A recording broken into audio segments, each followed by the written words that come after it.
आज की कहानी कोई साधारण इतिहास नहीं। आज की कहानी है यादव शौर्य, संघर्ष और बलिदान की। आज हम आपको सुनाने जा रहे हैं उस योद्धा की गाथा जिसे विद्वान गाथा चक्र कहते हैं, जिसका नाम आज भी लोकगीतों में गूंजता है। कहानी है कटामा राजू की।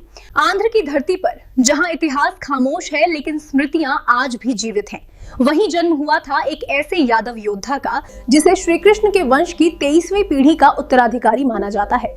शिलालेख, ताड़ के पत्तों की पांडुलिपियां और ताम्रपत्र इतिहास के ये मौन साक्ष्य बताते हैं कि कटामा राजू कोई कल्पना नहीं बल्कि एक ऐतिहासिक सत्य थे। 13वीं शताब्दी, कनिगिरी क्षेत्र, भयानक सूखा, धरती फटी हुई, पशु मरने लगे और जनता भूख से जूझ रही थी। ऐसे समय में कटामा राजू ने तलवार नहीं उठाई, पहले अपने लोगों को बचाया। अपने यादव समुदाय, अपने पशुओं और परिवारों के साथ वो नेल्लोर की उपजाऊ भूमि की ओर बढ़े। वहां के चोल शासक नलमा सिद्धि से चरागाहों को लेकर एक समझौता हुआ। सब कुछ ठीक चल रहा था, लेकिन इतिहास में शांति ज्यादा देर टिकती नहीं। गलतफहमी से युद्ध तक, एक छोटी सी गलतफहमी, एक चिंगारी, और वही चिंगारी पूरा पालेरू तट जला डालती है। समझौता टूट गया, भरोसा टूट गया और फिर शुरू हुआ यादव बनाम सत्ता का युद्ध। इतिहास इसे सिर्फ युद्ध कहता है, लेकिन लोग इसे कहते हैं कटामा राजू गाथा। सन 1260, पालेरू नदी के किनारे पंचलिंगला। एक तरफ कटामा राजू के यादव योद्धा, दूसरी तरफ मनुमा सिद्धि द्वितीय की विशाल सेना। तलवारें टकराई, धरती खून से लाल हो, वीर गिरते गए लेकिन पीछे नहीं हटे।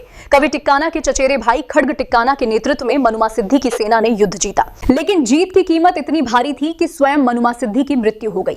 हार में भी अमरता कटामा राजू युद्ध में गिर गए, लेकिन इतिहास जानता है कुछ लोग जीत कर मरते हैं और कुछ हार कर अमर हो जाते हैं। कटामा राजू वही नाम है। उनकी मृत्यु के बाद नेल्लोर चोल साम्राज्य बिखर गया, राजनीतिक पहचान खो गई। काकतियों और पांड्यों के बीच नेल्लोर सिर्फ युद्ध भूमि बनकर रह गया, लेकिन कटामा राजू का नाम लोकगीत बन गया, गाथा बन गया, देवत्व प्राप्त नायक बन गया। प्रकाशम जिले में पालेरू नदी के किनारे गोल्ला समुदाय यानी यादव और कोमावरू जाति के लोग हर साल एकत्रित होते हैं।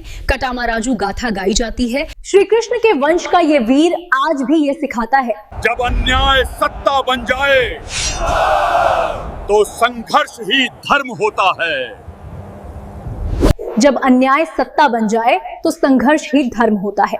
इतिहास उन्हें युद्ध में हारा हुआ कह सकता है, लेकिन समाज जानता है कटामा राजू कभी हारे नहीं। अगर आपको ये कटामा राजू की कहानी अच्छी लगी और ऐसी कहानी के बारे में और जानने के लिए यादव विजन चैनल को लाइक, शेयर, सब्सक्राइब करें और कमेंट करना ना भूलें।